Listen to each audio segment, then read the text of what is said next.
A Bola Não Para está no ar para você que acompanha através do YouTube. Se inscreva, deixe seu like, manda sua mensagem, participa. Eu tento responder sempre todo mundo que manda sua mensagem, sua pergunta, sua dúvida. Vamos sempre trazendo entrevistados importantes, tanto no estúdio, lá no canal Quer, como também aqui virtualmente, participando do meu canal, canal do Fred Júnior, toda semana, pelo menos uma entrevista inédita falando de esporte. E agora no mês de dezembro, com mais entrevistas também, aproveitando essa época que param os noticiários do dia a dia, só com especulações sobre contratações, então é importante destacar personagens do futebol já pensando na temporada 2024. E o meu contato, com muito prazer, com o Omar Feitosa, ou conheci como preparador físico, quando chegou ao Palmeiras, né, com o saudoso Caio Júnior, né, outro dia, infelizmente, 7 anos, né, da tragédia do acidente com a Chapecoense, mas conheci o Omar trabalhando com o Caio, depois voltou ao Palmeiras, como preparador físico, como gerente de futebol, né? E agora técnico, Omar Feitosa, vem trabalhando como treinador e a gente vai falar sobre isso. Omar, muito obrigado por atender o nosso convite aqui do A Bola Não Para. Prazer falar com você, mesmo que virtualmente, mas legal te ver aí. Tudo bem, Omar? Bom te ver, Fred. O prazer é todo meu aqui poder falar contigo de longa data já, né? 2007 a gente chegou lá, você era setorista do Palmeiras e, enfim, tivemos aquela convivência boa. Um campeonato daquele ano, 2007, ok, para a imaturidade do nosso time, enfim, pelo momento que a gente passava. E depois até 2010, né? Aí voltei em 14, 13, 14 como gerente, e depois voltei em 16 como preparador físico para exorcizar todas as derrotas dos anos anteriores. Três passagens, né, Omar? Assim, tem muito palmeirense que me segue aqui, né? Claro, pela minha ligação por tanto tempo fazendo Palmeiras, né? Três Sim. passagens, né, Omar? E assim, preparador físico, depois uma experiência como gerente e agora, novamente, preparador físico você passou. Queria que você falasse um pouquinho aí dessas passagens que ficaram para você dessas três passagens pelo Palmeiras. A primeira, o Caio me convidou, né? Eu fiquei super honrado, né, com o convite do Caio. Ele tinha um ótimo preparador físico, que era o Fábio, foi pro Fluminense. E 2007 um ano difícil pro Palmeiras. Era um ano de não se falava, mas na verdade estava havendo uma reestruturação do time, né? E foi um ano difícil, mas nós quase conseguimos levar o Palmeiras à Libertadores, mesmo com Verdade. todas aquelas dificuldades. Oscilamos, o Campeonato Brasileiro principalmente, né? Oscilamos na competição, mas com tranquilidade conseguimos levar. Nós tínhamos o Edmundo, nós tínhamos o Valdívia, claro. Nós tínhamos o Diego Cavalieri em ótima forma, né? O David Braz, um garoto começando ainda. Enfim, nós tínhamos bons jogadores, mas era um time ainda imaturo. E daí o Caio saiu, eu fiquei, Você veio o ficou, professor né? Luxemburgo, trouxe o Melo, fiquei ali como segundo preparador físico. 2009, reassumi de novo, professor Muricy, fizemos aquela campanha lá de 16, 17 rodadas liderando. Botafogo está me trazendo lembranças ruins, porque até um pouquinho mais assustador do que foi o que aconteceu conosco, né? Mas nós também não conseguimos classificar para a Libertadores coincidentemente, num jogo contra o Botafogo lá no Rio de Janeiro, que nós precisávamos do empate, se não me engano, e perdemos o Botafogo, o Lúcio Flávio bateu uma falta, enfim, não classificamos para a Libertadores. Aí, em 2010, eu iniciei o ano, veio o Antônio Carlos, Zago, Sim. e daí saí, fui demitido. Natural, as coisas não aconteceram, enfim. Mas foram 3 anos, mais de 3 anos, que foram ótimos para mim. Assim, tive oportunidade de trabalhar com grandes treinadores e tal. E naquele período ali, quando o Antônio Carlos chegou, ele queria levar o preparador físico dele. Houve um convite de acho que se não me engano, o doutor Gilberto Tipulo, falou: Mário, Toninho Cílio saiu, eu preciso de alguém para me ajudar. Eu falei: não tenho vivência, doutor, nesse aspecto. Eu tenho um olhar administrativo, mas não, venha comigo trabalhar comigo. E eu não quis. E ficou aquilo ali em 2010. Em 2013, eu fui convidado pelo Paulo Nobre a ser o gerente de futebol, porque já havia uma conversa lá atrás, eu acho, entre eles ali, por conta Seu do meu perfil, né? perfil. Eu acho que sim. 13 a gente subiu o Palmeiras com 5 rodadas de antecedência, né? Campeão com 3 rodadas de antecedência. Eu sei que para o palmeirense isso aí não representa absolutamente nada, ainda mais agora, mas aquele momento era muito importante. Tanto é verdade que alguns times de muito peso também não conseguiram subir na primeira ou sofreram mais. E 14 foi um ano duríssimo. Aquele último jogo contra o Atlético Paranaense, ele quase, quase tive uma parada cardíaca fulminante, né? Um Caramba. ataque cardíaco fulminante. Daí, mas o time ficou na primeira divisão e a partir dali, eu acho que o reflexo está acontecendo agora de um trabalho que começou a ser implantado pelo Paulo em 2013 com o Bruno Oro, depois veio Alexandre Matos com o Cícero, em 2015 já foi campeão da Copa do Brasil, se não me engano, né? Que ele voltou, Isso. até o Ao Fernando Praz Santos. bateu o pênalti e tal. Em 2016 eu voltei, surpreendentemente, né? Porque tinham vários profissionais que trabalhavam comigo e recomendaram, e não é recomendaram, eles na verdade, ah, apoiaram a ideia da minha contratação como preparador físico, porque o Cuca aí, o Cuca também, nós tínhamos trabalhado junto, muita coisa, e daí, graças a Deus, foi campeão brasileiro em 16, aí 17 a gente brigou até o finalzinho, brigou pro Libertadores, mas a gente olha agora para trás e vê que era uma construção, né? 18 foi campeão brasileiro de novo com o Felipão, tinha um trabalho do Roger Machado já que o professor Felipão conseguiu aproveitar bem. 19 foi aquela briga de novo na Libertadores, né? E a gente acabou ganhando do Boca lá na fase de grupos e depois perdeu na eliminatória. Mas acho que tudo era na construção. Eu falava muito para os rapazes lá, para os jogadores. Tem que ir chegando na Libertadores que uma hora ganha. E o que aconteceu? Ganhou em 2020, quando eu estava no Santos, naquele gol dos 49 do segundo tempo. Mas foi uma passagem boa. Foram 2 títulos brasileiros de primeira divisão, um título não dá para conseguir mais um acesso, uma reconstrução do Palmeiras. Tinha muita coisa que precisava ser reconstruída. Claro que os dirigentes anteriores tentaram fazer o melhor, e teve muita confusão. O Palmeiras politicamente é muito quente, né? Mas é de uma reconstrução muito grande, e eu acho que teve um pedaço assim dessa reconstrução lá em 2013, e daí as coisas vieram. Depois entrou o Alexandre e o Cícero, e a coisa bombou, e daí, enfim. Tá aí o Palmeiras agora campeão brasileiro de novo, né? Mas, Mar, falando, claro, voltando um pouquinho, até para o torcedor entender, né, do que aconteceu em 2009, né, em relação ao título que o Palmeiras perdeu, e você estava na comissão técnica. É, é, eu, por exemplo, que vivi aquela época como setorista, vendo o Botafogo, me lembra, mas no sentido assim, de perder os pontos. Você vai passando o jogo, parece que ia dar para reagir, ia perdendo, ia perdendo, ia perdendo, até que uma hora o Flamengo passou.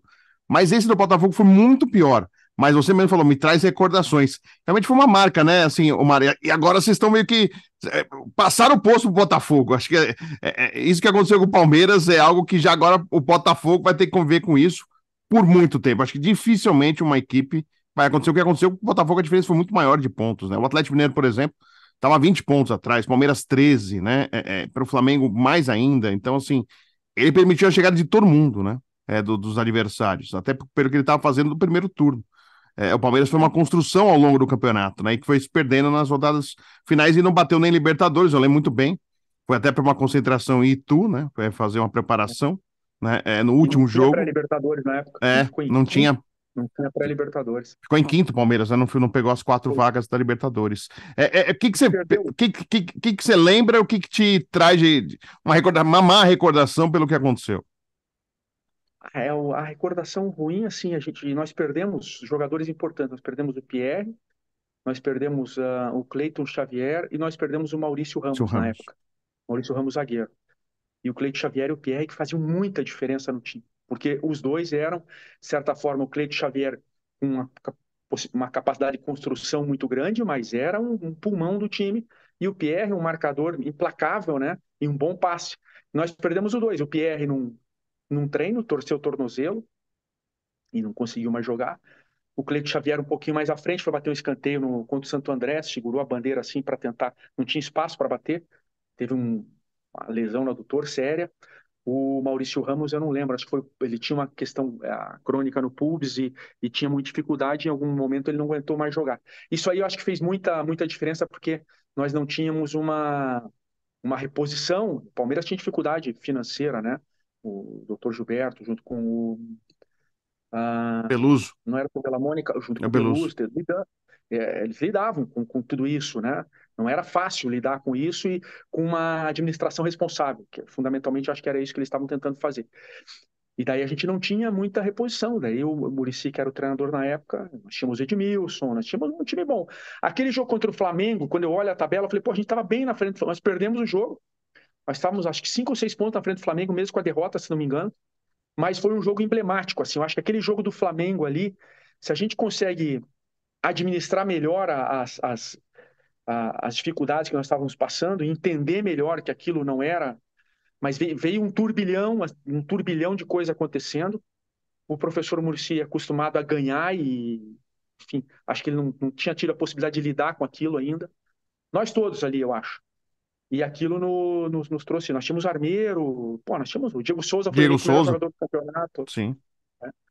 Enfim, eu acho que aquela derrota pro Flamengo ali foi terrível e a perda de 3 ou 4 jogadores importantes sem uma reposição, jogador que domina a posição, sabe? Não é que os outros entraram, mas é que não dominavam completamente a posição.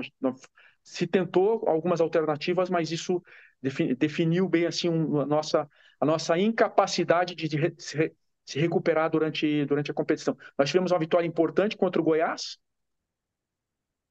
e, enfim, depois fizemos um jogo contra o Atlético Mineiro ali no Palestra.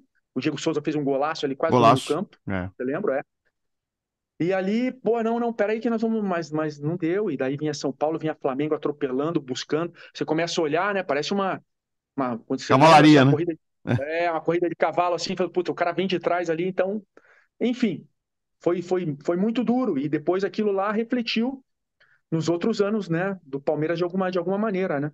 2010 já não foi um ano bom, né? E veio com a queda em 2012, né? Que era o professor Felipão e depois 2012, Plena. né? É, Foi o 2012. Felipão, Campeão da depois Copa o do Kleina. Brasil e depois caiu, é. E a permanência do Kleina É. teve muito a ver com a nossa chegada ali, que houve uma discussão muito grande da permanência de um treinador que caiu com o time e tal. E ali a gente fez, as pessoas não falam, mas a gente fez algo muito corajoso e diferente para a época. Não sei se você lembra.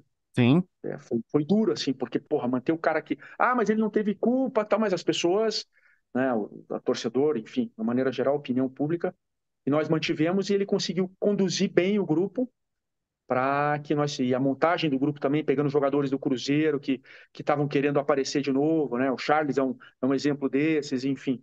E subiu sem nenhum susto, sem nenhum.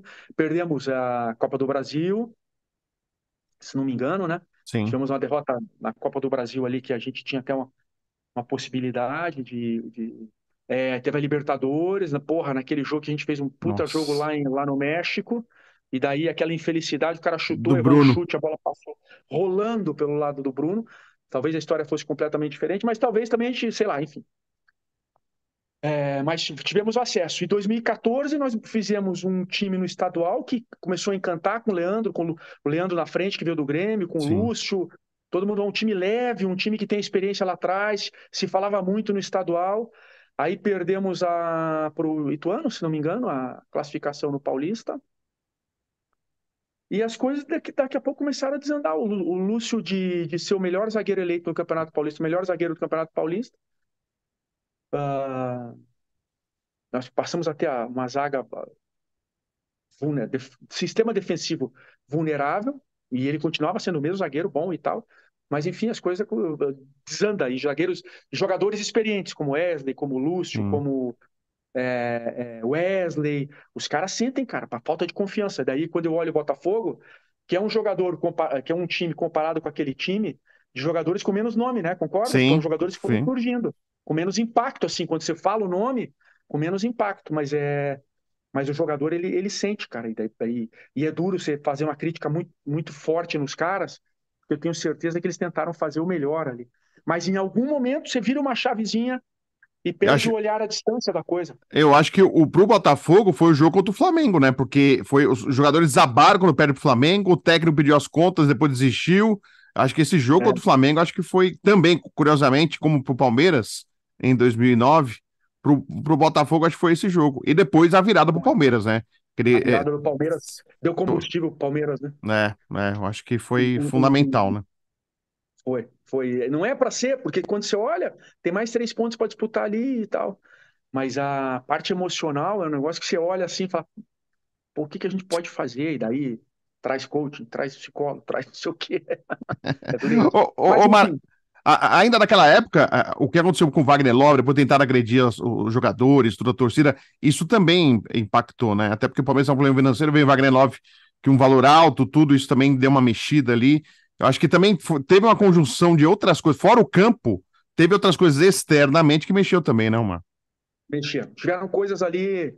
que mexeram também. O Love vinha bem, né? Vinha fazendo gol e de uma hora para outra as coisas não andaram. Teve muito essa coisa assim da torcida insatisfeita com o jogador e encontrar os jogadores na redondeza ali. Teve Sim, umas duas ou três em coisas ali banco. que impactaram também um pouco, né?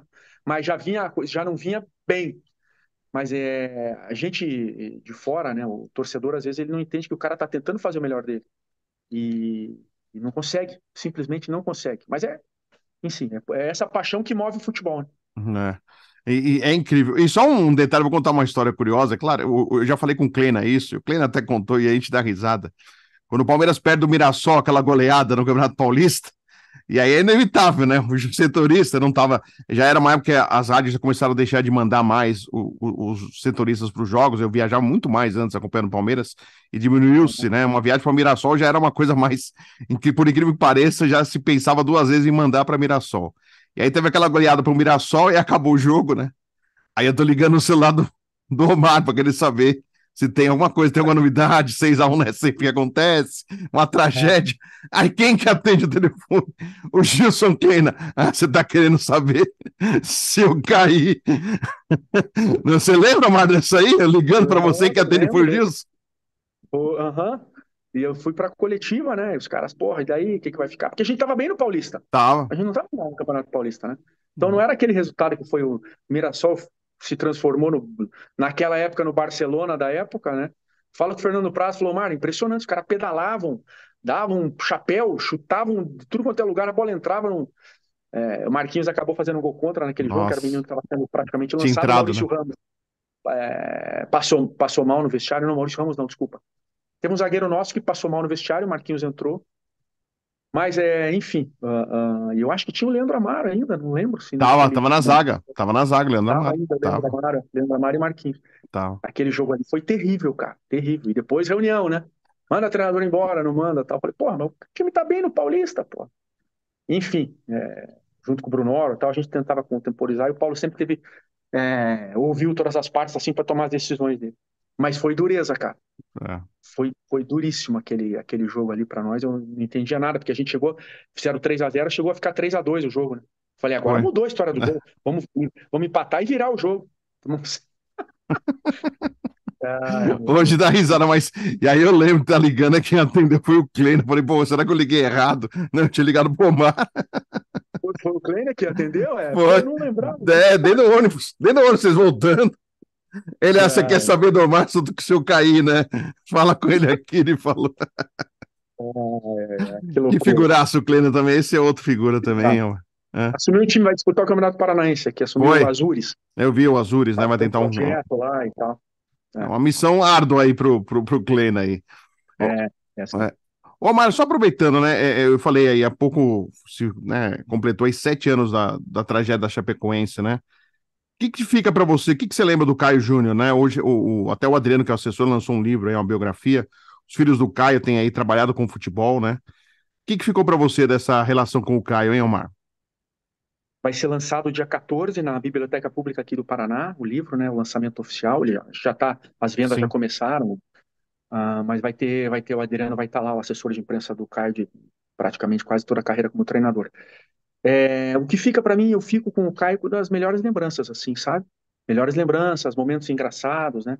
A primeira vez que ele me ligou para ir pro Palmeiras, ô guri, quer vir aqui pro Palmeiras, tal? Eu falei, porra, era o Cuca, o treinador do Botafogo, né? Falei, Caio Júnior do céu, cara. Porra, o Cuca vai me matar, cara. Falei, não, veio o que é melhor para você. E daí o salário era muito melhor e tudo. Falei, Caio, vou fazer o seguinte, se o Botafogo não pagar o que o Palmeiras está me oferecendo, eu vou ter que ficar. Não me pagar, eu vou, mas se me pagar, eu tenho que ficar, cara. Aí, mas tudo isso acontece normalmente, né? 11 horas da noite, né? Meia-noite e tal. Liguei pro Cuca, o Cuca me deu uma dura. Mas aí eu tive que. Então eu lembro dele assim me convidando, me dando essa. O Cuca fala até hoje que eu traí ele, que eu abandonei ele e tal. Lembra depois de ter trabalhado junto, ele me traiu, pô, você gostava mais do Caio Júnior. Eu lembro dele me convidando e a vivência que a gente teve. Eu me lembro dele quando ele me convidou para ser auxiliar técnico dele no Paraná Clube, que ele foi convidado, a primeira vez que ele foi convidado a trabalhar no Paraná, ele me convidou para ser auxiliar técnico dele. Eu me lembro dele fazendo gol no finalzinho contra o Matsubara, quando a gente foi campeão, campeão paranaense em 97.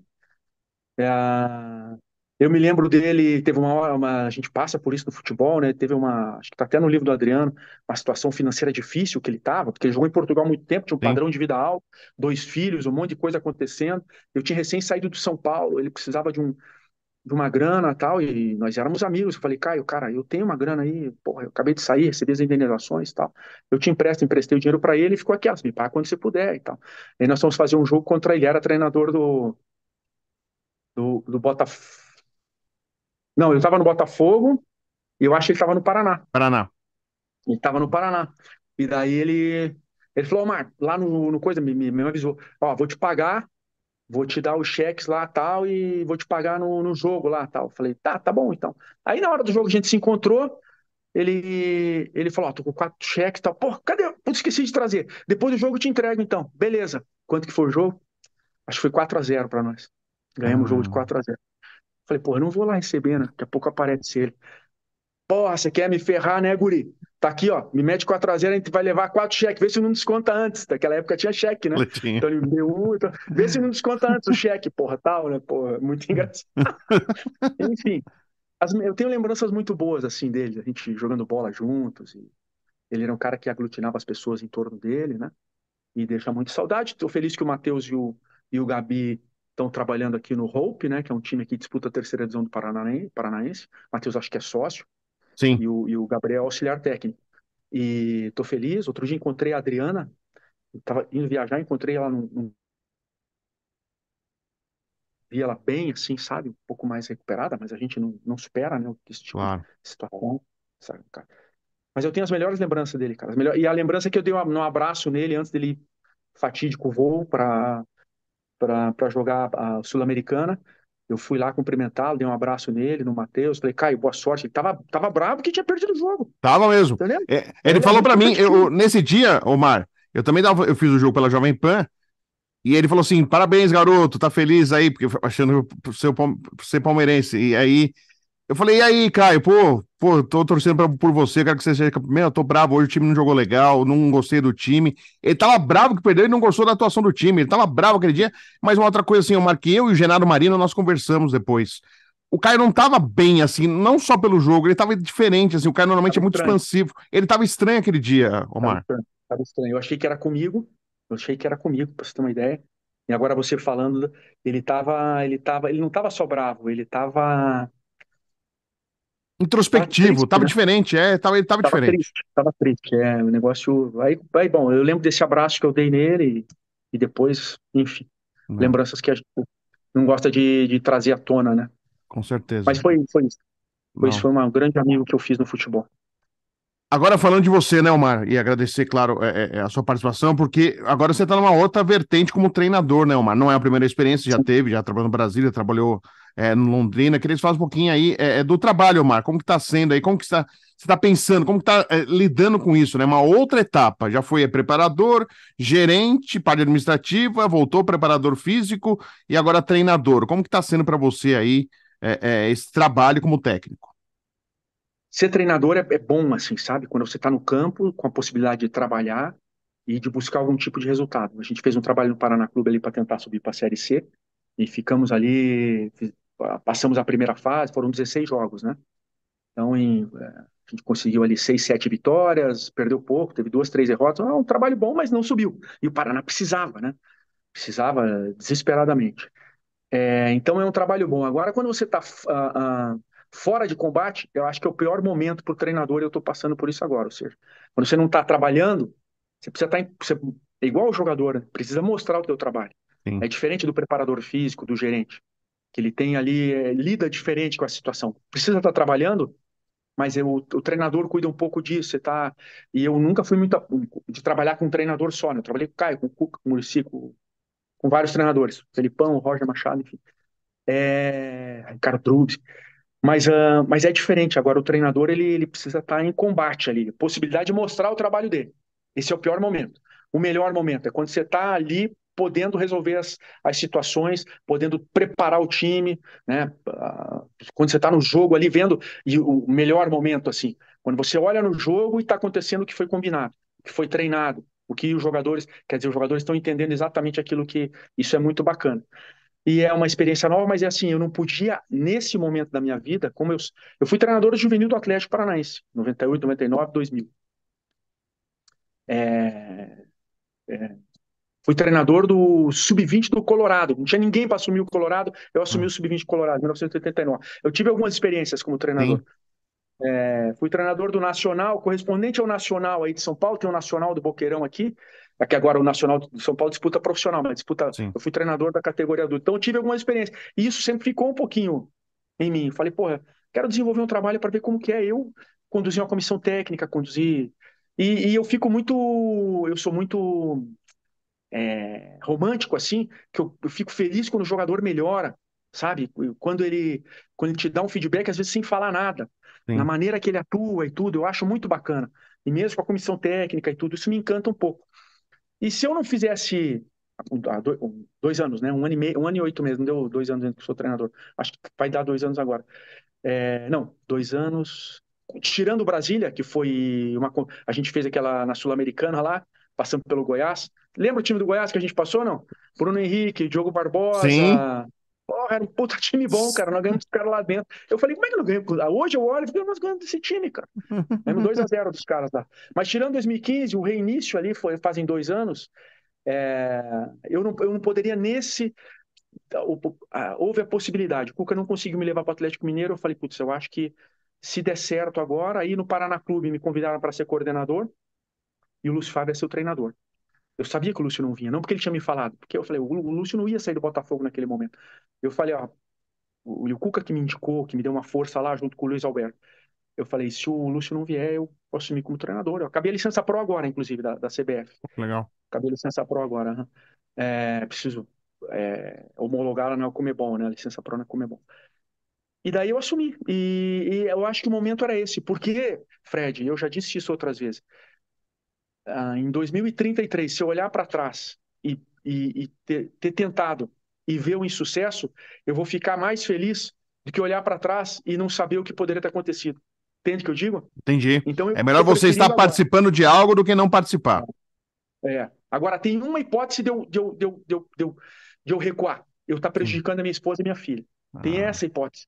tá. Essa hipótese, mas ela está ainda longe de acontecer. E não vai acontecer, né? Porque eu confio muito assim. Eu trabalhei com os caras bons, viu, Fred? De Oh, treinador, né, cara? é, Porra, eu trabalhei com o Caio, eu trabalhei com os caras bons que ninguém fala, que talvez não tenham tido sucesso enquanto resultado, sabe? Você pega o Ricardo Drubs, que é um puta treinador, o Alberto, que teve esse resultado, mas ninguém fala dos resultados dele. Só fica. eh, a gente rotula, né? Mas estou falando dos que tiveram, assim, menos notoriedade nas conquistas, por exemplo, né? sim, O Ivo Wortmann, esses caras assim. O Ivo Wortmann, muita coisa que se faz agora, ele fazia em 2001 no Coritiba. Em termos de treinamento, de jogo reduzido, de como pensar o jogo, ele já fazia. Então eu trabalhei com grandes treinadores, né? Iniciando o Caio Júnior, peguei o Eduardo Batista, peguei o Roger, e trabalhei com o melhor de todos, e eu falo isso há muito tempo, não é porque foi lançado o livro dele agora e ele veio a falecer, infelizmente, o Rubens Minelli, o melhor de todos que eu trabalhei. Eu trabalhei com o Cuca, que é um treinador, que eu falo assim, treinador de jogo. Claro que ele sabe dar treino, mas ele, no jogo é impressionante o que ele faz durante o jogo, e como ele pensa o jogo, como ele troca ideia, e como ele aceita algumas ideias, enfim. O Cuca é impressionante, cara. Sim. Então, aí trabalhei com o Muricy, tive a oportunidade de trabalhar com o professor Luxemburgo, com o Felipão, o Mano Menezes, eu fui para uma área de coordenação que ele tinha levado o falecido Dudu, nossa senhora, preparador físico. Eu tive a oportunidade de trocar ideia com ele, tudo, cara, trabalhei com o Ricardo Gomes, cara, Antônio sim. Lopes, Sebastião Lazzaroni. Então, assim, eu tive uma escola boa, e eu fui privilegiado nesse aspecto. Então eu quero, daqui a um tempo, quando eu olhar para cá, que a gente sempre olha, não, olha só para frente, o passado. Não, não, o passado ele ajuda a construir o que nós somos agora, né? Na minha opinião, na minha modesta opinião. No sentido de que você olhar para o passado, ele reflete um pouco como é que você vai atuar daqui para frente, né? Para melhorar ou para manter, enfim. Então eu quero olhar e falar assim, porra, enfim, tive um pouco de coragem, um pouco de audácia, um pouco de petulância, né? Um pouco de sem noção, mas eu estou tentando. E o feedback dos jogadores, dos times que eu trabalhei no Iporá, lá que vai disputar a primeira do Goiano agora. Então ele me ligou, falou: tem um projeto para você, mas não é para agora, Marcos. Falei: para quando? Para a Copa do Mundo, pô. Não quis me levar agora. Eu achei engraçado. Me É, ligou, falou, Mário, tem um projeto, porque tinha essa coisa de eu talvez voltar para lá. sim. Mas não é para agora, tal. Mas o feedback dos jogadores em relação ao trabalho, a condução do trabalho, a gestão do grupo, tem sido muito bom. E com jogadores que agora jogam em times de menor expressão, mas que tiveram Experiências. trabalhos com grandes equipes e grandes treinadores. O Felipe Goleiro é um deles, por exemplo, trabalhou com a gente aqui. O feedback deles é muito bom e isso me impulsiona e me encoraja a continuar também, além da E, minha insanidade. que é isso.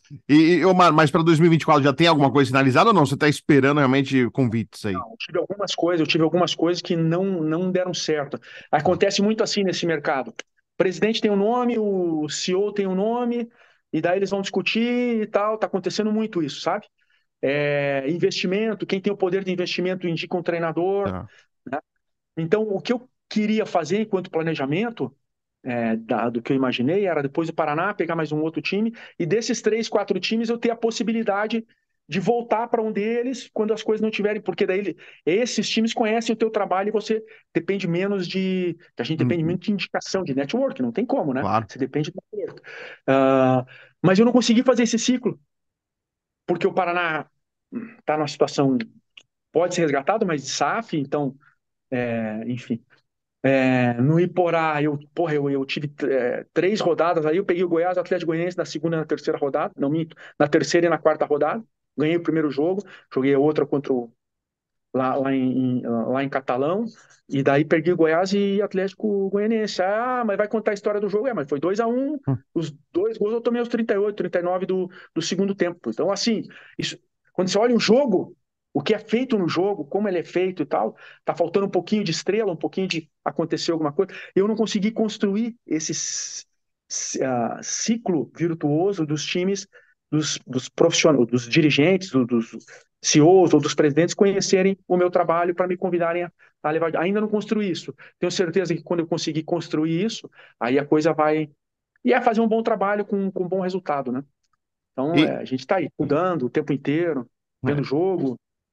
E, Omar, assim, a gente sabe, cada vez mais o treinador é um gestor de grupo, né? O cara tem que ter um bom gestor, não adianta saber de tática fundamental, ser excelente no campo e não gerir grupo, né? Como que você vê esse lado? E da forma como você gosta de jogar. Claro, você vai trabalhar com o que você tem em mãos, mas se você pudesse fazer o que você gosta de ver, como vê o futebol, como você observa o futebol, qual é a melhor forma, assim, que o Omar gosta aí de trabalhar o futebol, hein, Omar? Tá, como gestor, eu tive várias experiências. Eu tive o professor de todos eles que iniciou o trabalho de gestão, que foi o Brunor, como Sim. gestor, assim, né? Porque agora, depois que você trabalha na parte administrativa, acho que você já atuou em outras funções, assim, mesmo dentro do setor da imprensa, você começa a ter um olhar diferente. Puta, os caras sofrem lá em cima, na Oh, salinha lá, quando eles vão discutir, sofrem muito.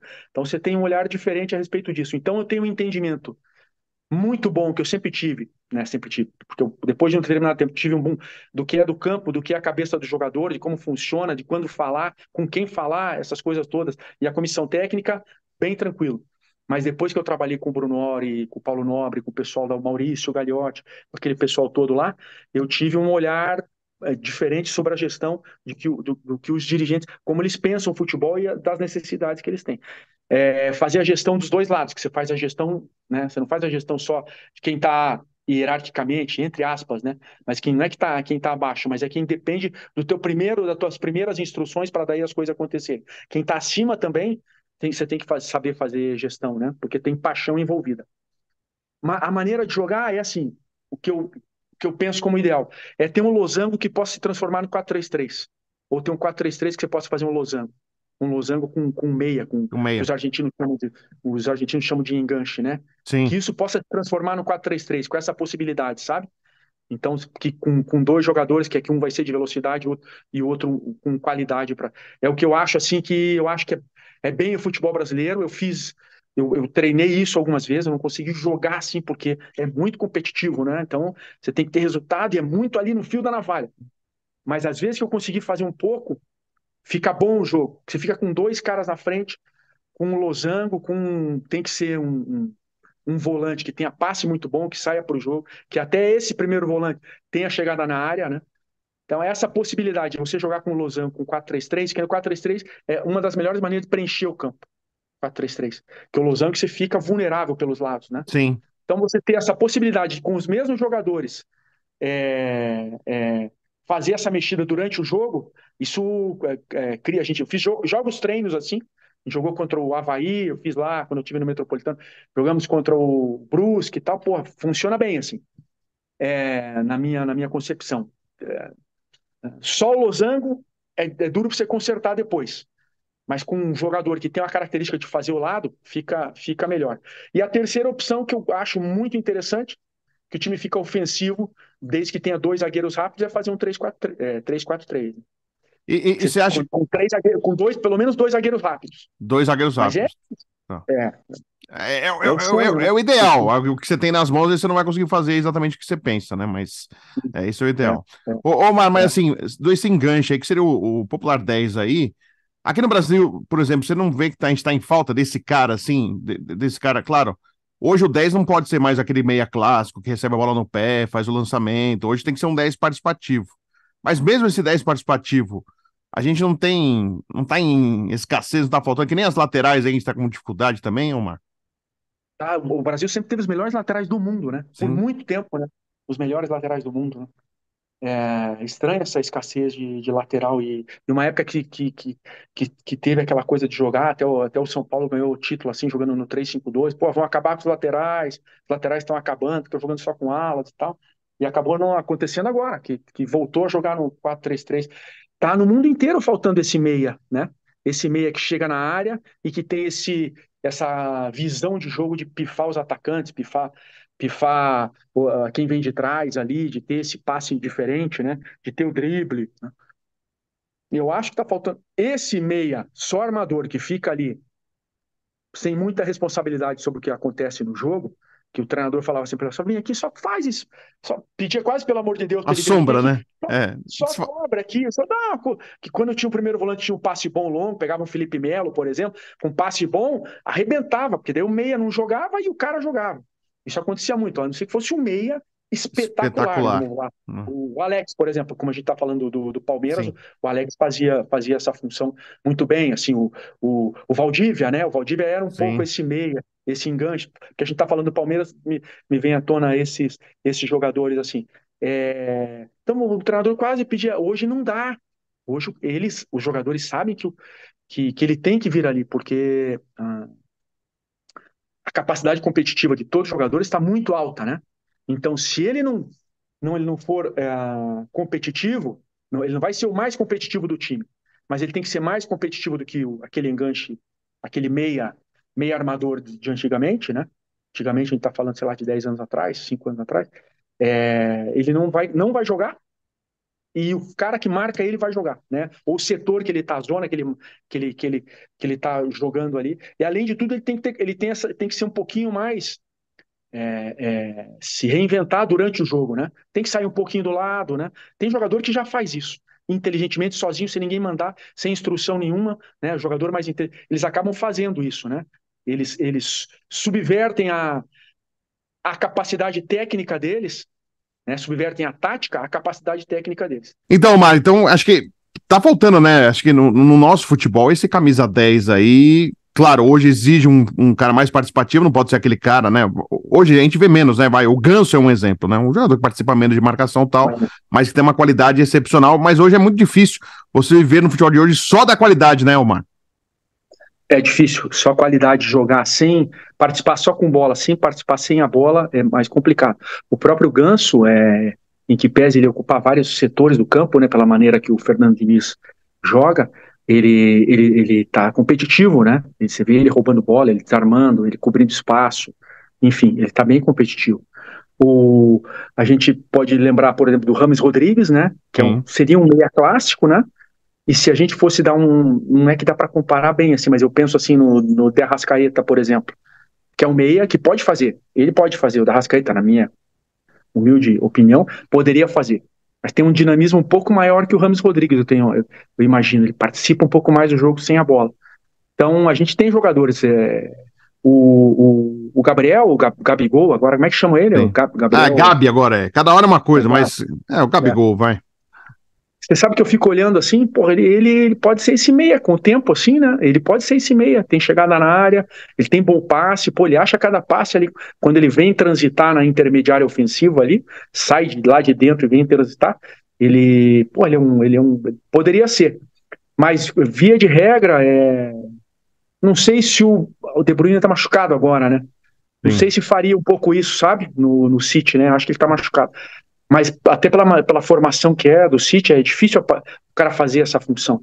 E ela só aparece mesmo quando ele está suportado com quem jogar ali, com jogadores de frente, ou com dois na frente, ou com meias do lado ali, né?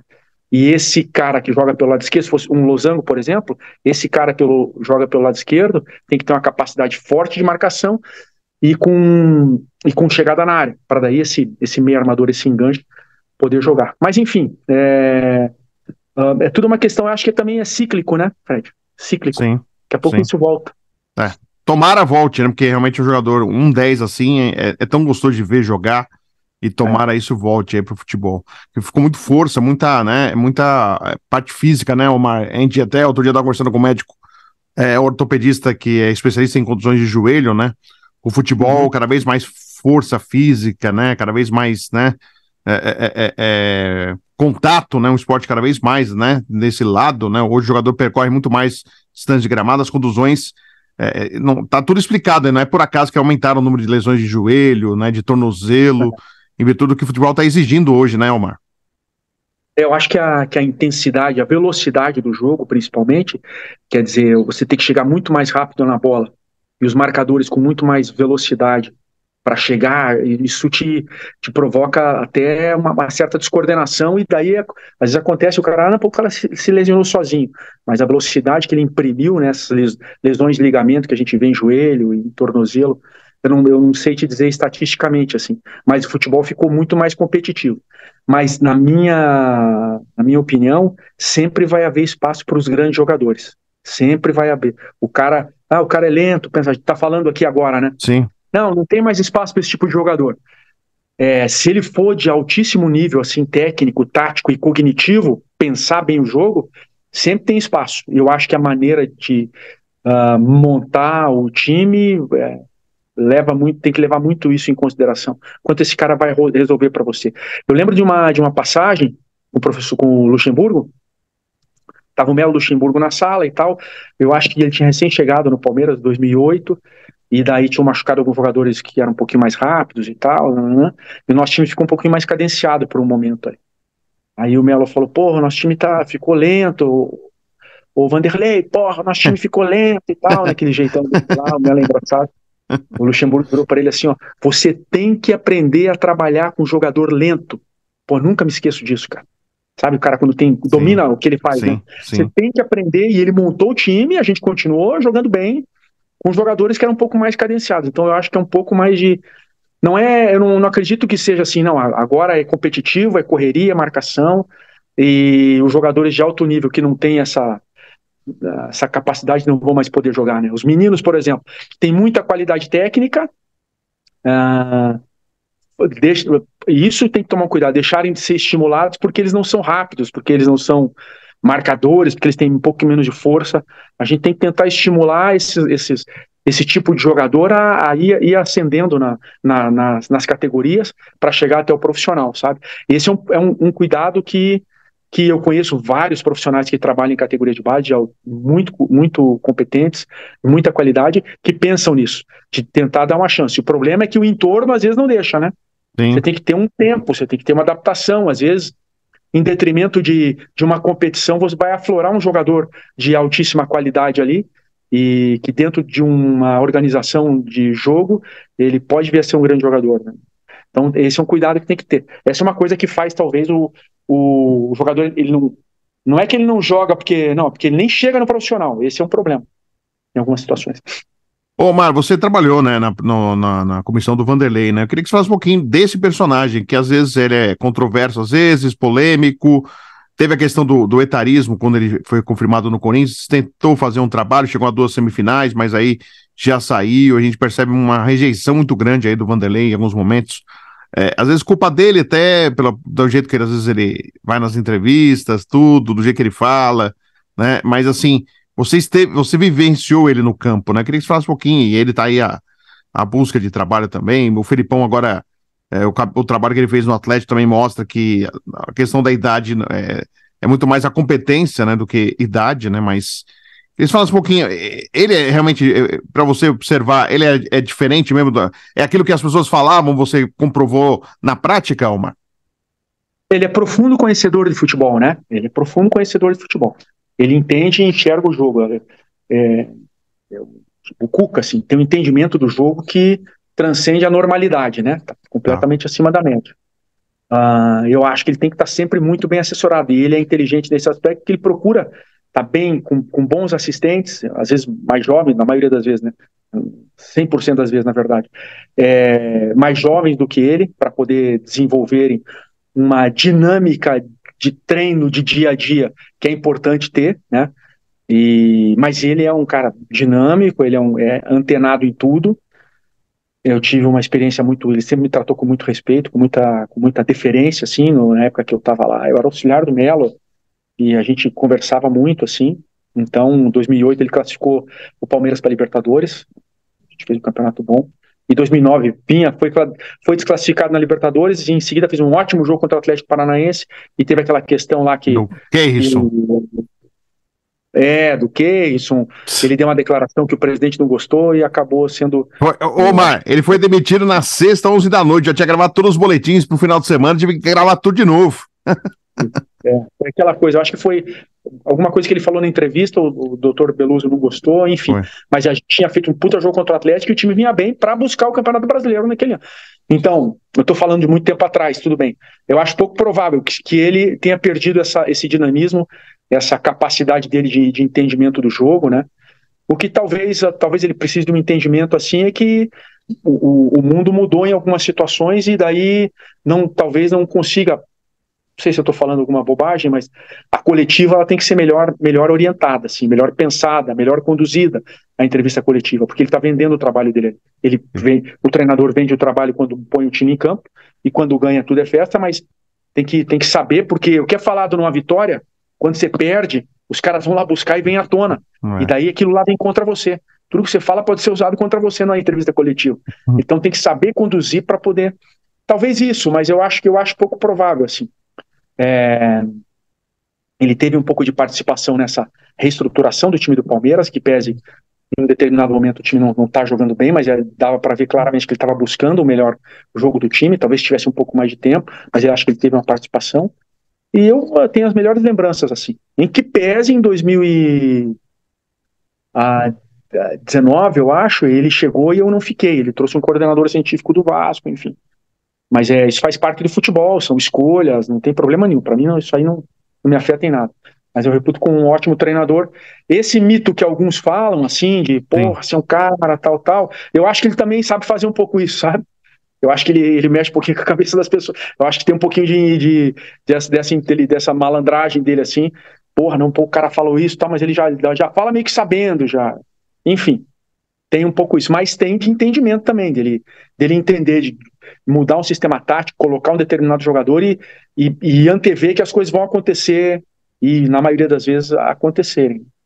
Eu acho que a gente tem que ter um pouquinho mais de consideração pelos nossos treinadores, que foram grandes treinadores e estão sendo grandes treinadores, mas que tiveram conquistas muito grandes no passado, né? O caso do Felipão, o caso do Luxemburgo, que continua em atividade ainda, o caso do Abel, por exemplo, né? Que agora está numa outra função, enfim. Mas eu acho que aqui no Brasil, mas é típico da nossa cultura, né? A gente tem pouca consideração a gente tem pouca consideração, via de regra, por quem está em postos de liderança, assim, né? E é típico nosso, assim, porque acho que a nossa formação cultural foi ser irreverente. Mas irreverência sem perder a consideração, eu acho que seria melhor. Um exemplo que eu dou, né, Omar? Assim, um exemplo que eu dou é do Emerson Leão, que é um cara do meio, campeonista como jogador, foi como treinador, tem um posicionamento que é um cara difícil de mudar de opinião e um cara de sempre cobrando muito forte, e pro futebol de hoje ele ficou de lado, né? Ele foi retirado do meio, né? Ele não conseguiu voltar a trabalhar, até buscou aí trabalhar como gerente e tal, mas a gente percebe que, até por uma forma de condução do Leão, a gente percebe como ele é como pessoa, eu convivi muito ele como setorista no Palmeiras mesmo, é difícil ele viver no meio do futebol, né? O futebol que é hoje meio aquela bagunça, vamos que vamos, na gestão, né? Eu tô dizendo, né? Mas assim, é muito profissional dentro de campo, mas fora dele a gente não encontra isso, né? Infelizmente. E a gente meio que ele foi alijado no meio. Ele foi retirado no meio, né, Omar? Mas sabe o que eu acho, Fred? Assim, ó, muitas coisas melhoraram no futebol. A modernização melhorou, né?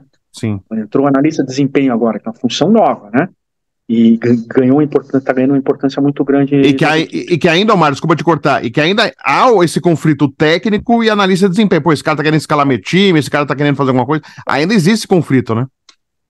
Existe, se o analista não for inteligente para saber que ele está ali para dar suporte, que ele não é o treinador, né? E que o que ele fala não é para ser feito, são ideias.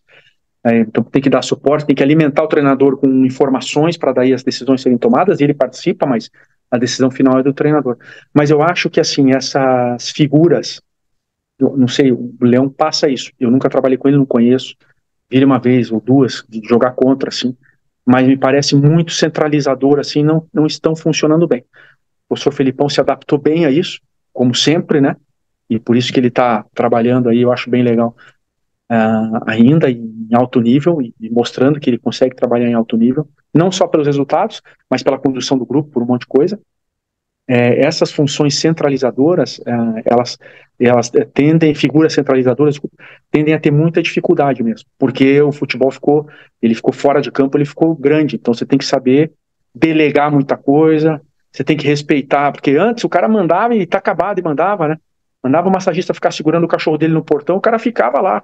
Hoje em dia não, cara, hoje o cara é massagista e é dos bons, é enfermeiro, entendeu? Tem formação, é diferente. O cara não vai ficar, e daí arrisca o cara começar a Perdeu o cara, né? Perder a gestão do grupo por causa disso, porque as coisas, hoje o mundo está diferente, né?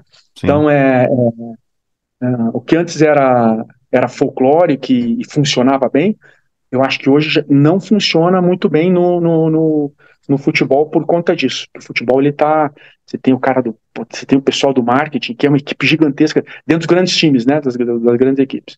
E o treinador é uma figura central, é muito importante, é o esteio de tudo que vai acontecer no futebol, mas ele tem que ter um entendimento que todo mundo também é importante. Se for muito centralizador, ele vai ficar deixado de lado mesmo. Isso acontece mesmo. Eu acho que um pouco é isso que talvez está acontecendo com alguns profissionais. Não acho que seja o caso do Luxemburgo, pelo que eu conheço dele, porque ele é um cara que delega, que dá, sabe que ele... Agora, decisões importantes e fortes ele toma, não mede palavra na hora que tem que tomar, dar uma dura em alguém e tal, tudo isso. Mas não é o caso dele. Mas eu acho que de outras figuras que são mais centralizadoras, talvez sim. Eu não sei se é o caso do Leão também, sabe? Sim. Eu tô falando aqui, né? É o jeito, assim, o Leão um pouco mais, esse perfil, assim, centralizador, é isso mesmo, mas é um nome, um personagem que não poderia ficar de fora, eu acredito. Ele poderia ficar de fora. Tem como contribuir, mesmo com a personalidade dele que ele não vai mudar, é óbvio, né? Até pelo momento que ele tá de idade, mas ele mesmo sentiu, tanto é que ele não volta. Eles já convidaram ele para fazer gestão. Ele queria ser aí, deixar de ser técnico, virar aí gestor, trabalhar, e ele já foi convidado, mas ele mesmo percebeu que acho que é melhor ele ficar de fora do que ele estar dentro, que acho que ele teria mais dor de cabeça. Eu acho que ele poderia contribuir muito, né? Porque além de ter sido um grande goleiro, né? Ele foi um treinador importante, assim, né, cara? Ele é uma figura, ele é uma lenda viva do futebol brasileiro, né? Eu acho que seria muito mais reverenciado em outros países, né? Em outros países. Na Argentina, por exemplo, talvez ele fosse muito mais reverenciado do que aqui, né? Tivesse muito mais voz ativa, assim. A não ser que, às vezes, a pessoa ela tem um passado espetacular, mas não tem competência para estar naquele momento. Mas é isso que eu digo, ter consideração por esse tipo de personagem, o Leão é um deles, eu acho que nós precisamos ter um pouquinho mais de consideração. E ele, né, ele poderia talvez contribuir muito mais nesse sentido. Mas como ele é um cara que pelo que eu vejo, assim, pouco flexível, talvez ele não queira passar por engolir alguns sapos que em qualquer setor da vida a gente tem que saber administrar. Né? E até nisso, Omar, assim, se a gente pensar o trabalho do Rogério, você acha que o Rogério sofre muito? O Rogério Ceni, você conheceu o Rogério, ele sempre foi um cara muito trabalhador, um cara buscando na função dele como goleiro perfeição, E gostaria que os outros fossem que nem ele, né? Às vezes eu acho que ele sofre por isso também. Às vezes ele queria que todos fossem um Rogério Ceni e não tem como, cada um é de um jeito. E o futebol de hoje mudou muito, né? Nesse sentido profissional, né? É difícil ter aquele cara que chega às 7 da manhã, vai embora lá no final, segue treinando, se aprimorando. Você acha que ele deve sofrer um pouco isso? Ele acha que o jogador teria que ser um pouco que nem ele foi e não é mais assim, Omar? Eu acho que o Rogério ele sofre de uma síndrome que alguns grandes craques que tentaram ser treinadores e acham que o jogador tem que pensar o jogo igual ele, enxergar as coisas que ele enxerga. Mas não, porque ele foi o craque, foi completamente acima da. Então, quando o cara não tem o entendimento de alguma coisa que para ele é simples, mas para alguns outros, para nós mortais, é mais complicado, demanda mais tempo, demanda não, às vezes não conseguir fazer, isso deve irritar ele, porque ele é muito competitivo, ele não gosta de perder, o Bahia está numa situação dificílima, né? Então, isso deve irritar, e daí, às vezes, isso pode ter acontecido, mas não aconteceu só com ele, acontece com outros, eu não vou lembrar agora, mas outros grandes ex-jogadores que foram grandes jogadores e passaram a ser treinador e não deram certo por pensar que o jogador tem que ter um entendimento que ele tem, por ser simples, mas na cabeça dele, que é um gênio. Não é, entendeu? Foi um gênio jogando. Não tem, não, isso não acontece. E daí o que acontece? Eu acho que o Rogério ele vai ganhar maturidade, vai ter um entendimento disso, porque ele é um cara inteligente, né? Ele é um ótimo treinador, né? Ele dá para ver como ele monta o time, como ele gosta que as coisas faz o time jogar. E com o tempo isso vai tá acontecendo com ele no Bahia vai servir de fazer ele ficar mais maduro, melhorar a percepção dele de como as coisas têm que ser. Eu falo isso com tranquilidade, por quê? Porque eu peguei treinador de todas as fases de carreira, iniciando, ex-jogador que já assumiu, encerrando a carreira. Eu trabalhei com o seu Rubens com 67 anos, em 97, 67 anos, acho que era ter 75 Sim, hoje, né, mais ou menos, sim. e ganhando título. Peguei o Caio como começando a carreira dele, né, então peguei em várias fases, assim, e eu sempre vivenciei isso muito intensamente, e eu algumas vezes vi isso acontecer, do ex-jogador que é treinador, fala, como é que o cara não entende, pô, domina a bola assim? Não, você dominava assim. O cara não consegue, o cara não tem quadril, não tem cabeça para isso, talvez, entende? Tem que lidar tem que entender. Então, acho que isso vai dar maturidade para ele vir a ser um grande treinador. Ele vai ser um treinador de ponta, e eu tenho certeza disso, e eu acho que ele quer trabalhar em seleção, em fazer grandes trabalhos fora do país. Isso vai acontecer com ele, mas vai demandar um pouquinho mais de tempo por conta disso. Por ele ter sido um craque, e daí coisas que para ele são muito simples, não são tão simples para os mortais, né? Com certeza. Ô, Mar, Isso, acho que, acho que é isso. bom, eu já tá indo para o final do nosso papo, mas até voltando um pouquinho que você falou, poxa, eu tenho que ter um ciclo, um trabalho, mostrar meu trabalho para as pessoas, e é muito isso, né, Mar? Por mais que a gente fala, o futebol é profissional, tem gestor, agora tem executivo de futebol, não é só o dirigente estatutário, mas a gente percebe muito que a lembrança recente de um treinador é que faz ele ser contratado. Não é um trabalho que ele vê, o Omar fez um belo trabalho no Paraná Clube e tal, vamos trazer o Omar. Uhum. Não, mas isso foi há 2 anos, tal, não sei o quê. Não, tem que ser o trabalho mais próximo. Isso, de certa forma, não atrapalha, e por isso que é esse círculo vicioso, assim, a gente vê os mesmos nomes girando, e às vezes os outros que fizeram um bom trabalho e não são lembrados nesse momento. Por exemplo, eu dou um outro exemplo. Ney Franco. Tá aí tentando aí, deu uma pausa, um ano sabático, tá aí girando aí, ele já mostrou sua competência também. Um exemplo, entre outros, né? Que não consegue voltar ao cenário porque não deu uma pausa, ele deu um ano sabático, ele já esqueceram o que ele já trabalhou, o que ele fez. Isso, de certa forma, não é ruim. Isso é ruim. Tem os dois lados, assim, de querer a novidade a qualquer preço, então, daí traz uma novidade, né? Teve aquele momento ali que os assistentes técnicos começaram a assumir os times, que eram tudo novidade. Então, esse cara pode dar certo e não sabe bem o que ele pode fazer. E tem esse outro lado de ter os trabalhos para respaldar o que você pode fazer para quem quer te contratar, né? Então, as duas coisas. Eu não sei te dizer, Fred, os treinadores agora estão sendo melhores analisados, né? Pelos times. Quando você pega a Série A, a Série B, até a Série C, são melhores analisados e existe um pouquinho mais de lógica na contratação do treinador. Às vezes na demissão não, porque tem uma questão política, mídia social, torcida, muita coisa influencia. Mas na contratação um pouquinho melhores analisados, eu acho. No nível que eu estou trabalhando aqui, tem muito assim de investimento, sabe?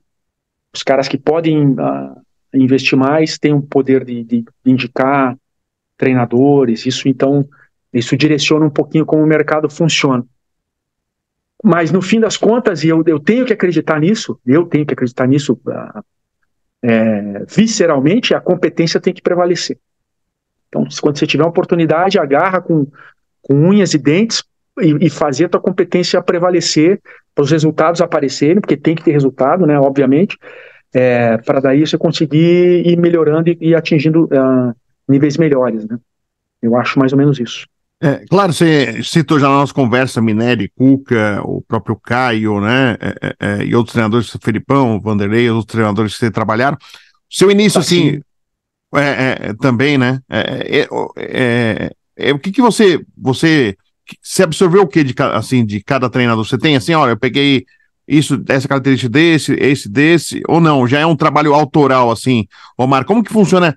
Você já teve essa experiência, falou na base, tudo mais, agora que você está caminhando mesmo agora como treinador, você tem alguma coisa que você vai buscando ou já é um trabalho totalmente autoral do que você pensa de futebol, Omar? Eu fui formando isso com o tempo. Eu acho que eu tenho o meu jeito de ser assim, mas inevitavelmente eu tenho um pouco do Cuca, eu tenho um pouco do Caio Júnior, né? Foram os que eu convivi bastante, assim, em termos de. E eu procuro ter muito do seu Rubens Minelli, né, muito da gestão de grupo dele e da maneira que ele olhava o jogo, que eu acho que ele era um treinador completo. Eu aprendi muita coisa, eu falei do Otacílio porque eu lembrei muita coisa com o Otacílio, cara. Capinha. Muito. Não é inteligente, assim, não, extremamente inteligente. Não, ele era muito inteligente. Não é só para elogiar, ele era muito inteligente. Sobre futebol e fora do futebol também, assim como o seu Rubens Minelli. Então você acaba carregando essas coisas assim, e algumas coisas que você observa que não deveriam, né, alguns comportamentos que você não deveria ter. Também tem um aprendizado nesse aspecto, assim.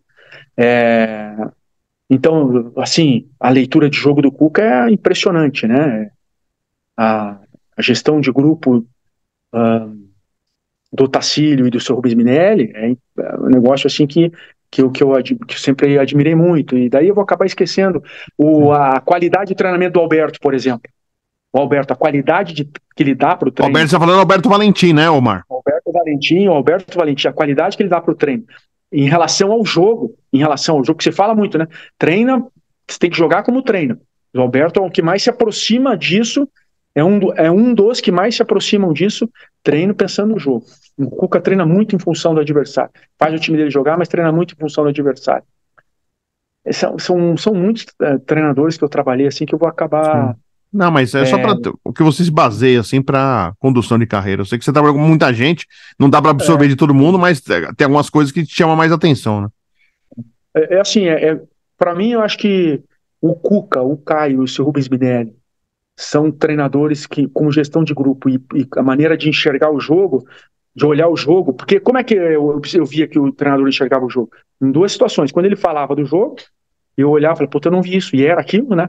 Ou quando ele faz a leitura naqueles 10 minutos, 8 minutos que ele tem que falar no intervalo. Que ele tem que fazer a leitura do jogo, que o jogador perceber que ele está tendo entendimento do jogo e saber o que tem que fazer, se vai substituir, se vai mexer, se não vai fazer nada, entendeu? Então eu sempre observei muito isso. O Jorginho faz bem isso também. O Jorginho tem uma leitura boa. O Jorginho é um cara que poderia ter conquistado resultados, mas depois da Barcelusa não conseguiu. O Jorginho faz bem isso. Mas assim, eu acho que esses três, em termos de treinamento, assim, de campo, eu admiro muito o que o Alberto fazia, o que o Ricardo fazia, o Ricardo Gomes também, quando ele veio para o Coritiba, já trouxe muita coisa que ele jogou na França, ele foi treinador na França, tudo, então trouxe muita coisa interessante em termos de treinamento, sabe? Mais ou menos esses aí, acho que eu falei uns 4, 5, né? Ótimo. Mais ou menos esse. Mas marcante é o Cuca e o Caio, né? Os marcantes, assim. Sim. E o seu Rubens Minelli, ele tá acima de análise para mim. Ó, concurso. Porra, cara. Eu trabalhei com ele, Fred, eu trabalhei com ele pouco mais, assim, ele chegou em dezembro, eu era auxiliar de preparação física, depois ele continuou, eu assumi como preparador físico. Quando ele chegou era o Carlinhos Neves, o preparador físico, o Carlinhos foi para o Palmeiras. Eu fiquei no Paraná. E depois eu fiquei mais 6 meses trabalhando com ele, assim. Foi um período de aprendizado espetacular para mim, assim, sabe? Espetacular, porque eu convivi muito com ele. Vamos caminhar lá no Jardim Botânico, mano. Às vezes no sábado, tinha um jogo no domingo, ele gostava de almoçar numa churrascaria que tem em Curitiba. Aí ninguém podia tal, eu sempre estava junto com ele, assim, sabe? Porque eu, é um pouco Queria de, assim, absorver. né? Eu queria absorver muita coisa. Então, para mim, ele foi acima da média, assim. É É. isso. Eu tive a honra de. O Minelli comentou por um tempo lá na Jovem Pan, né? Ele, o saudoso Mário Sérgio também. E a gente teve a oportunidade, sabe, de conviver com gente, o César Sampaio com a gente lá também. Então a gente aproveita também, até para saber coisas da bola, né? A gente sabe, a gente como repórter sabe se 20% do que acontece no ambiente de futebol, acho que é muito até. Mas assim, a gente observa detalhes táticos de jogo, né? De bastidores, que tudo isso ajuda, né? Melhora a nossa profissão também de jornalista esportivo para ter uma percepção diferente da bola. Eu acho que hoje está muito. E é uma crítica que eu faço, e eu faço abertamente, porque eu tento até ajudar. A molecada de hoje que sai do jornalismo, né, para fazer jornalismo, sai hoje formada, acha que futebol é Messi e Cristiano Ronaldo. E não é isso. É, Ainda mais o futebol brasileiro que tem história, né? E tem muita história para contar. muito certo, E muito acho certo. que falta muito isso, viu, Mário? E aí, às vezes, falta esse contato em uma conversa com mais experiente, com um cara mais vivido, para Sim. saber, né? E sempre quando eles estiveram lá com a gente, eu sempre tentei aproveitar, às vezes, as perguntas meio de curioso, né? Até para saber de fatos, né? De entendimento de jogo, para aprender o que você trabalha, né? Por mais que Sim. você é uma função de repórter diferente de um jogador, mas você tá no meio É. também de alguma forma, né, Omar? Não, e o jornalista, assim, vocês têm um entendimento. Para quem está no futebol, isso eu aprendi, né, com o tempo, assim, a respeitar a opinião do cara, porque ele tem um entendimento de um olhar completamente diferente do olhar que eu tenho. Que eu estou Sim, envolvido, treinando, olhando. Pô, mas como é que esse cara vai enxergar melhor do que eu? Ele pode, porque ele tem um olhar diferente. Ah, pô, mas ele só vê os jogos. Pois é, exatamente isso que faz a diferença. E intuem algumas coisas que efetivamente acontecem. Claro que tem algumas irresponsabilidades de algumas em opiniões, sim, relação a algumas coisas, mas isso tem toda a profissão. sim. Tem, né, tem os profissionais que dominam o que fazem e outros que não tanto. Mas eu acho que o olhar do jornalista, dos comentaristas, é muito importante, sabe? E fundamentalmente ah, o setorista, o cara que acompanha um determinado time, porque ele tem um olhar que está ali, mas ele tem um olhar.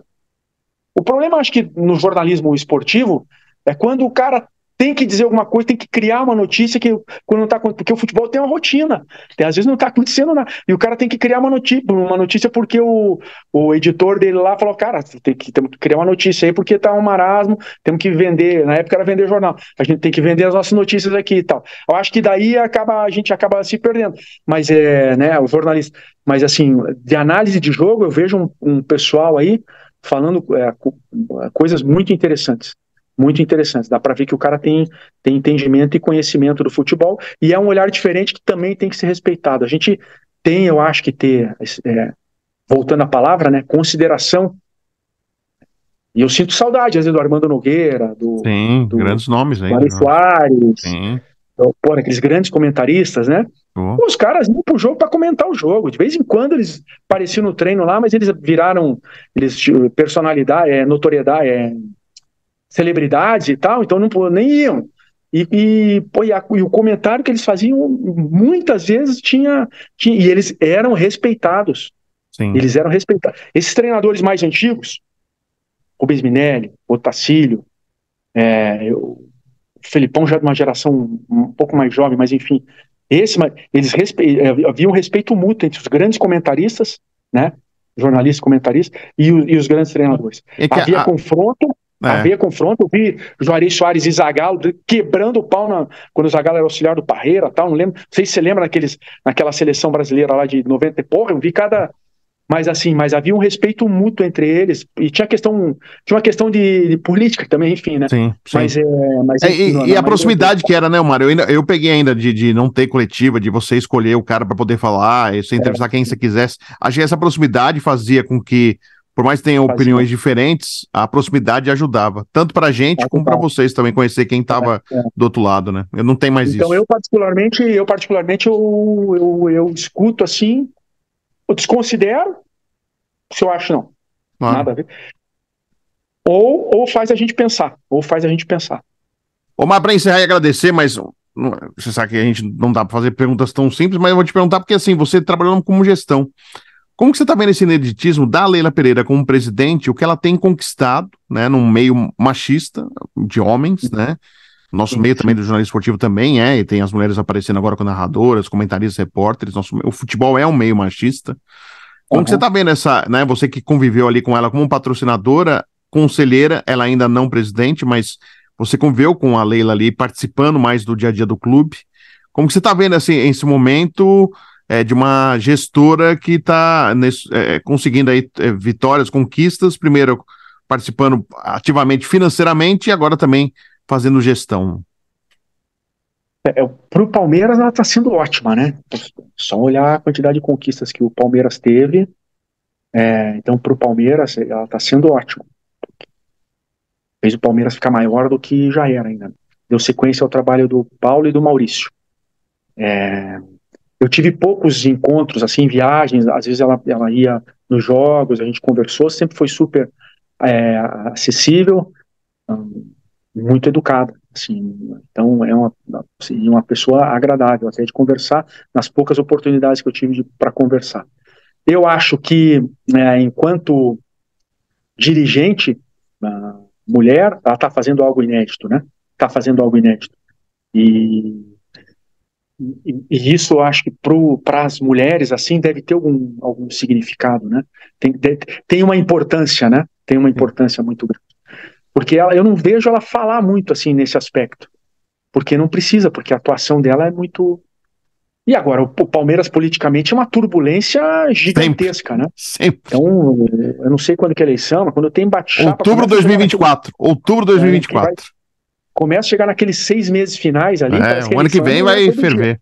Vai ferver o ano que vem. Os 6 meses de política, eu passei um pouco por isso, os 6 meses que antecedem, parece que a eleição é amanhã, todo dia. É um negócio impressionante, parece uma cidade que vai ter dois prefeitos, um prefeito e um candidato da oposição, é um negócio absurdo, assim, loucura. Então tem essa turbulência. Mas acho que ela está fazendo um bem para o Palmeiras nesse momento, assim. Eu espero que seja uma construção saudável política no Palmeiras, que seja só em função de ideias mesmo, né? Que ela enquanto presidente possa fomentar isso também, e os dirigentes que estão em torno dela conduzindo o Palmeiras façam uma condução saudável da política do Palmeiras. Eu acho que a condução política passa muito por quem está na situação, né? De conseguir deixar isso só no campo das ideias mesmo. Não vai ser fácil, porque eu conheço Palmeiras, não é fácil, vai para tudo quanto é área, né? Tudo quanto é lado, inclusive para a vida pessoal das pessoas, é duro, mas eu espero que seja isso. Mas ela está sendo, finalizando, ela está sendo, não precisava nem falar isso, o óbvio Lulante, né? Fazendo muito bem para o Palmeiras nesse momento. E o Maurício o Paulo foi divisor de águas, né? Divisor de águas. Tem o Palmeiras antes da Parmalat, depois da Parmalat. Tem o Palmeiras antes do Paulo Nobre e depois do Paulo Nobre. E agora essa continuidade do trabalho do Maurício com a presidente pode também se transformar num divisor de águas, assim, por ser mulher, por estar fazendo tudo que ela está fazendo, tanto na parte esportiva quanto na parte administrativa do clube. Né? É mais ou menos isso que eu penso. Eu não tenho intimidade, não tenho nada, mas enfim, é isso. Ô, Gilmar, prazer falar com você sempre. Você é um dos caras aí que eu pude dizer que a gente fez uma relação de amizade. Eu coloco você nesse rol aí do futebol, que não é fácil, né? Ainda mais voltando a falar nessa distância que existe hoje entre o jornalista e o profissional do futebol. E agradeço muito. Você sabe que eu estou na sua torcida sempre. né? Quando você pôde trabalhar no Santos, fiquei muito feliz ali. E eu sempre torço a favor dos personagens. Aí a gente teve nessa relação com o Caio. Eu tinha, depois que ele saiu do Palmeiras, eu mantinha contato com o Caio, por exemplo. Estevam Soares, antes, que foi do Caio. Vanderlei, Leão. Então a gente, né, uma época, o Kleina, né, que figuraça, inclusive, com uma situação particular da minha vida, assim, o Kleina. Até falando quando minha filha nasceu, tudo assim, ele foi muito bacana comigo, algo que às vezes a gente nem espera de um profissional e realmente, né, a gente Tem encontra. coração bom, né? Muito, muito, ele tem mesmo, é um cara especial mesmo nesse sentido. E a gente torce sempre a favor, né, e você sempre foi muito gentil comigo, Omar, em todos os momentos, na preparação física, como gestor, e eu tô sempre aí na torcida. Tomara você engrena aí como treinador e realize os seus desejos aí. Então eu desejo para você um final de ano muito bom, e um excelente 2024, mais uma vez, obrigado, viu, Omar, pode contar sempre comigo aí, tô na torcida aí. Para nós todos, Fred, para nós todos. Eu tenho uma lembrança tua de, assim, boa e ruim, porque eu fico feliz como você se reinventou, que foi a tua saída da Jovem Pan. Sim. Eu vi você baqueado, porque eu acho que eu te encontrei no dia. Eu estava lá no Palmeiras, não sei se você lembra disso.